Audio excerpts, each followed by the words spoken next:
Yo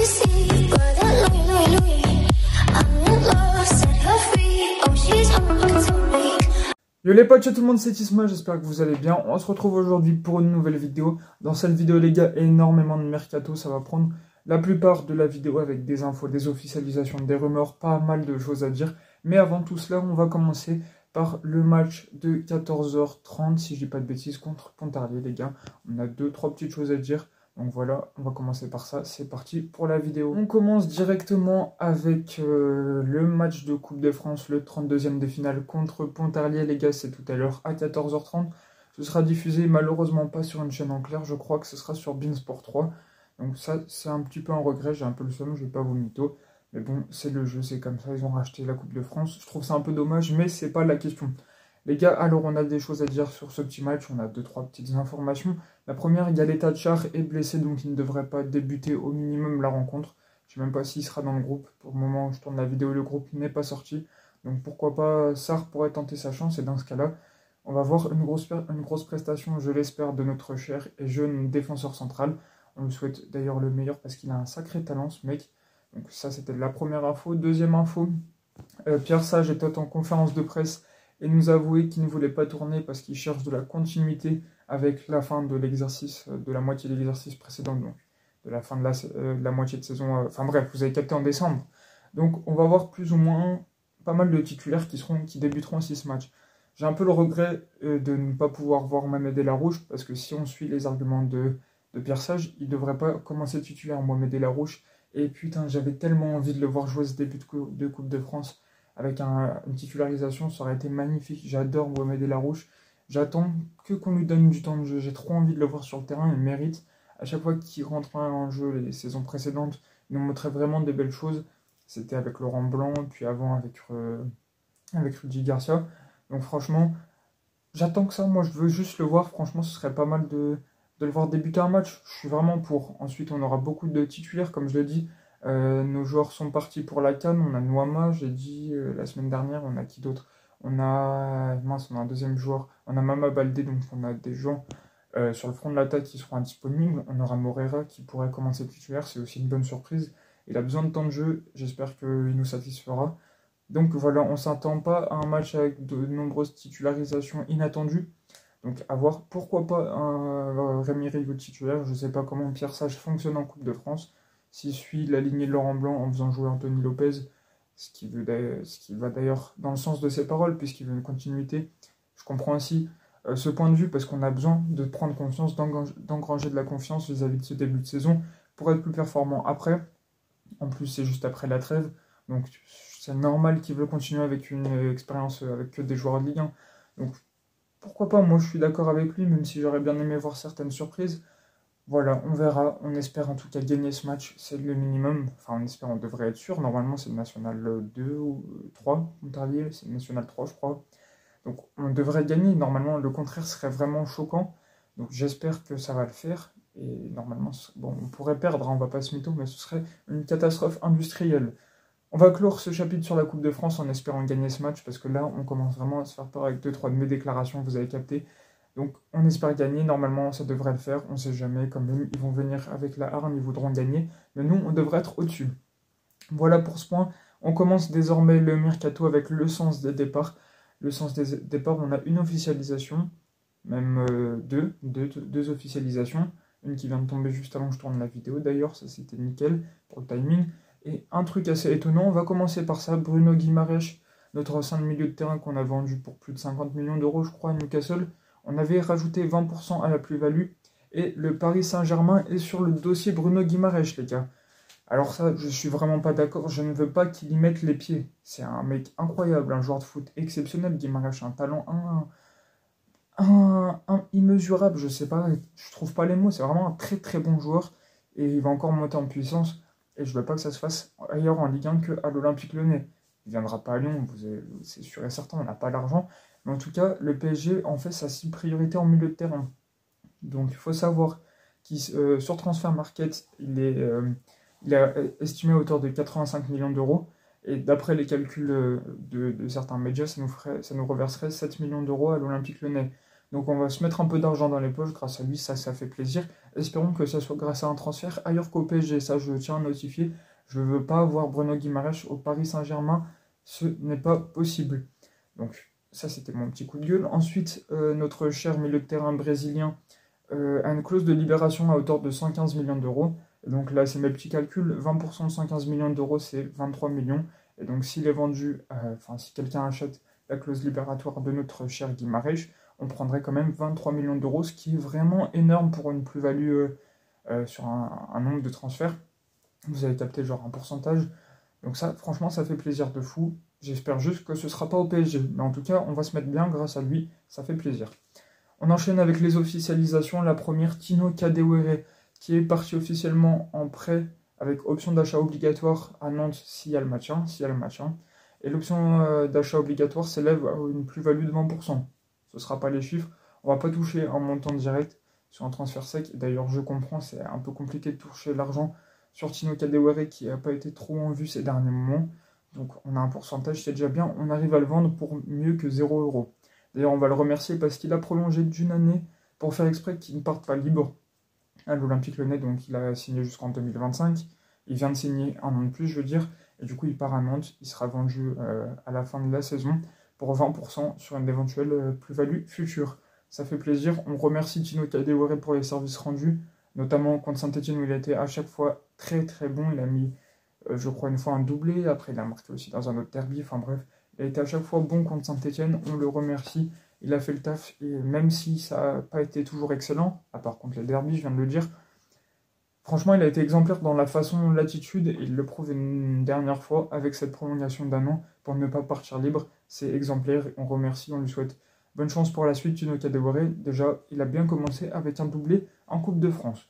Donc voilà pour cette petite info. Dernière officialisation dans le sens des départs, les gars, c'est Jeffinho. On l'avait annoncé, Jeffinho part pour un an pile, donc il reviendra en janvier 2024 à l'Olympique Lyonnais pour Botafogo. Il y fait son retour.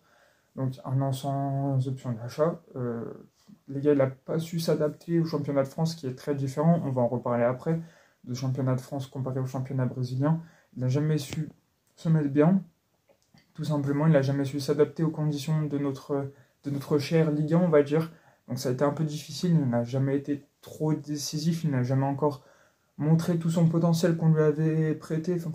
Qu'on lui avait prêté attention à Botafogo. On espère le revoir encore plus fort, qu'il prenne de la maturité et puis qu'il se adapte mieux à notre championnat l'année prochaine. Bon courage à lui et bon retour parce que à Botafogo, je pense qu'il y sera bien. Il va se remettre bien en termes de confiance, il va se remettre bien avec sa famille, ses proches, tout ça. On espère le revoir au mieux la saison prochaine. Maintenant les gars, on va passer au mercato dans le sens des arrivées avec aussi 2 officialisations. Oui, c'est ça, c'est 2. Donc on va en parler. Il y a aussi 2-3 petites rumeurs, ça fait plaisir. On commence avec la deuxième partie de cette vidéo. C'est parti, on commence avec les rumeurs. La première, un milieu de terrain du Stade Rennais, c'est pas Santa Maria puisqu'il a 35 ans. C'est Nemanja Matic. Il est sur les tablettes de l'Olympique Lyonnais. Donc comme je viens de le dire, il a 35 ans, c'est un petit peu vieux.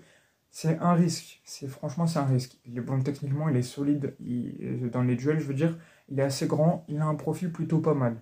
Donc ce qu'on a besoin au milieu de terrain comme ailleurs, c'est d'être bon à court terme, d'être bon tout de suite, et d'être bon jusqu'à la fin de la saison. Après le reste, c'est un autre problème, on le gérera plus tard. Donc l'idéal ce serait un prêt. Mais est-ce que Lyon voudrait avoir un prêt de Nemanja Matic? Je crois pas, je suis pas sûr. Il a envie de partir de Rennes.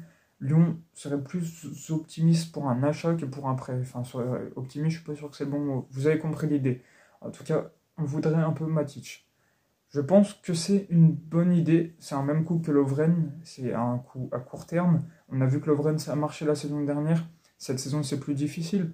Il faudrait faire la même pour Matic. Franchement, tu le prends, tu le fais signer un contrat de 6 mois. C'est pas très respectueux pour lui, on va pas se mytho. Donc pour moi, le mieux, comme je l'ai dit juste avant, c'est un prêt. Je pense qu'un prêt, ça peut nous mettre bien.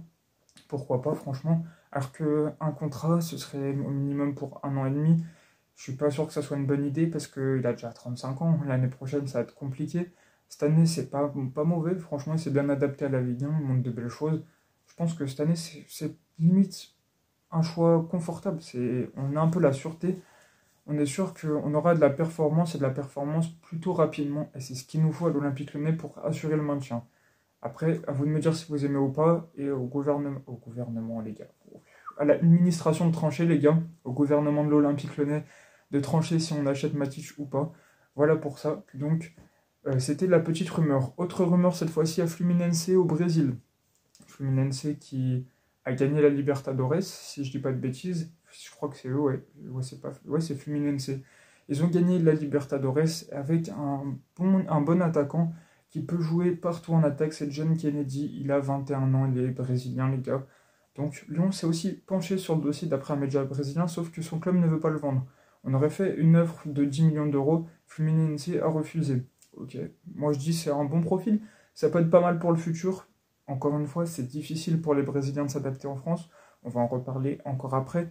Donc je sais pas si là ce sera un très gros pari, contrairement à Mathieu, ce sera difficile d'avoir des résultats tout de suite, voire même impossible. On l'a vu avec Jeffinho, c'est le même genre de profil, outre le jeu, parce que le jeu c'est pas les mêmes genres du tout, mais en tout cas, dans le contexte, on va dire, c'est la même chose. Un Brésilien jeune, qui prometteur au Brésil, qui fait de belles performances, qui vient en France, on voit ce que ça donne, malheureusement c'est pas toujours une win. Et là pour le coup ça n'a pas été le cas avec Jeffinho. Est-ce que John Kennedy aurait fait mieux? On ne sait pas. En tout cas, ne risque pas, je pense, de l'avoir ce mercato-là, puisqu'il a été déclaré invendable par son club. Voilà pour ça. On passe maintenant aux officialisations. Vous les avez tous vues, elles sont annoncées depuis des semaines, des mois. Adrielson et Luca Perry ont signé pour respectivement 3,250 millions d'euros plus 3,580 millions d'euros. C'est très précis. Je crois que le défenseur, donc Adrielson, c'est 3,580 et Luca Perry 3 250 000. Donc, ok, bah bienvenue les gars. Alors bienvenue, vous êtes annoncé depuis longtemps. Sur le montant, parce que le montant était suspicieux, on attendait pour 20 millions d'euros de transfert, on en a pour 7 environ. C'est bizarre, on se dit qu'il y a une petite couille. Je comprends pas comment c'est possible qu'on arrive à se les faire aussi peu cher. Alors, d'après Textor, il se base sur Transfer Market. Transfer Market, qui donne la valeur des joueurs, tout ça, c'est assez sérieux, mais ça n'a aucune valeur officielle pour le mercato. C'est assez bizarre qu'un président s'y réfère, franchement, c'est chelou. En plus, on les a aussi payés avec 50% qu'on va donner à Botafogo pour une éventuelle plus-value future. Donc, on les aurait payés à moitié. Textor l'a dit aussi, c'est comme si on avait que la moitié des joueurs, puisque la moitié du futur montant de transfert va être donné à Botafogo. C'est particulier, c'est un risque, mais bon, c'est comme ça. C'est positif ou pas, franchement, pour le niveau du montant, je pense que c'est pas mal, mais les 50%, on a intérêt à les vendre cher. Si on veut se faire un peu de thunes dessus, ça va être compliqué. Maintenant, pour l'adaptation, on achète un gardien qui sera concurrent de Lopez dans les 6 prochains mois. Je vais vous le dire tout de suite, j'ai trop le seum. Les gars, vous pouvez dire, on a déjà un gardien performant, très très très bon, Anthony Lopez. Il y en a qui vont me dire, c'est pour le futur, Luca Perry. Le futur, on l'a, et il est prêté à Sochaux actuellement. Il a été élu joueur du mois à Sochaux, c'est Mathieu Patouillet. Incroyable gardien, les gars, on l'a vu. Tous ceux qui connaissent Mathieu Patouillet, c'est un gardien excellent, exceptionnel, qui est le futur de la cage lyonnaise. Après Coupé, après Lopez, on n'aura Patouillet. On n'a pas besoin d'aller chercher ailleurs. Et là, on va chercher au Brésil. Je trouve ça dommage, heureusement qu'on ne l'a pas payé très très très cher. Mais bon, c'est comme ça, ils ont décidé de le recruter. Je trouve que c'est bête, c'est pas valorisant pour Lopez qui rend des services exceptionnels depuis des années et qui va sûrement en rendre, je l'espère encore pendant longtemps. Mais bon, c'est comme ça, ils préfèrent acheter un gardien, malheureusement, voilà. Alors maintenant, pour le défenseur, c'est un joueur de champ, donc les gars, c'est le meilleur défenseur de la Serie A brésilienne. Il a été élu comme ça, même si Botafogo n'a pas fini premier, ils ont fait une fin de saison catastrophique. Pour revenir sur les Brésiliens, la Serie A brésilienne est un championnat très technique, franchement on voit de belles choses, mais alors comparé à la Ligue 1, c'est vraiment 10 classes en dessous en termes d'athlétisme, genre de physique, d'endurance. On court beaucoup plus en Ligue 1 qu'en Serie A brésilienne, pas italienne, ça c'est sûr. En tout cas, franchement, il y a une différence comme ça entre les deux championnats, une galaxie d'écart. J'abuse peut-être un petit peu, mais en tout cas la différence est vraiment énorme. Quand tu regardes les championnats d'Amérique du Sud, j'ai regardé la finale de la Libertadores, tu vois franchement que ça court moins. Autant techniquement c'est très bon, c'est pas très très loin de la Ligue 1 techniquement, franchement c'est pas mauvais. Hein. C'est un bon championnat qui respecte comment dire, c'est... Genre pourquoi il est connu, j'ai perdu mes mots, mais ok, vous avez compris l'idée. Mais physiquement c'est pas ça. Et franchement, ça court très peu. Et on l'a vu, c'est très difficile pour des Brésiliens de s'adapter à notre championnat. Jeffinho en est la preuve. On espère qu'Adrielson, lui, ce sera plus facile. On espère qu'il va être adapté, enfin, qu'il va s'adapter et qu'on l'adaptera aussi. Donc franchement, on lui souhaite le meilleur parce que c'est un gros potentiel comme Jeffinho, c'est vrai. Mais on espère que ça va mieux réussir que Jeffinho, qui sera vite à un très bon niveau. Idem pour Luca Perry, malheureusement. Je voulais pas de gardien, je vous mytho pas, mais bon, maintenant qu'il est là, on lui souhaite le meilleur. Ce transfert me permet de rajouter un petit point pour Isabel Diaz. Isabel Diaz, c'est un peu la mère de tous les Brésiliens et Portugais qui signent à l'OL. Alors plus les Brésiliens parce qu'il n'y a pas de Portugais. En tout cas, c'est un peu leur prof de français. Elle leur apprend des trucs. Et là, dans la vidéo de présentation, elle leur apprend la langue, je veux dire. Dans la vidéo de présentation de nos deux joueurs, elle leur a fait un cours de français et un cours de dialecte lyonnais. Donc c'était assez drôle. T'as, je crois, Luca Perry qui dit merci, bonne journée Pello à Isabel Diaz, c'est très drôle. Mais en tout cas, Isabel Diaz, je voulais revenir sur elle. Elle est au club depuis assez longtemps. Le club est souvent animé par des Brésiliens. On a beaucoup de Brésiliens à l'Olympique Lyonnais, de joueurs de la Seleção, ou qui ne sont pas d'ailleurs convoqués, mais qui pourraient l'être. Enfin, vous avez capté. Et franchement, elle les aide énormément à s'intégrer. Demandez à Guimarães, à Paqueta, ils l'ont beaucoup de fois souligné. Donc, je voulais la remercier, Isabel Diaz. Ça m'étonnerait qu'elle voie la vidéo, les gars, on va pas se mytho, hein. Mais en tout cas, elle joue vraiment un rôle très important à l'OL. Et c'est vraiment une figure emblématique du club. Je pèse mes mots, les gars. Franchement, c'est une personne incroyable. Et voilà, on espère qu'elle restera encore longtemps à l'OL. Elle le mérite. Bravo à elle, bravo pour son travail sur l'intégration des joueurs. C'est magnifique. Voilà pour la vidéo, les gars. J'espère que vous l'avez kiffé. Dites-moi vos avis sur le mercato en commentaire, sur la Coupe de France, tout ça. J'espère que vous avez kiffé la vidéo. Si c'est le cas, n'hésitez pas à liker, à commenter et à vous abonner. On se laisse sur une phrase de Bartruzza, comme d'habitude, les gars. L'Olympique Lyonnais est une formidable raison d'exister. Ciao, ciao, les gars.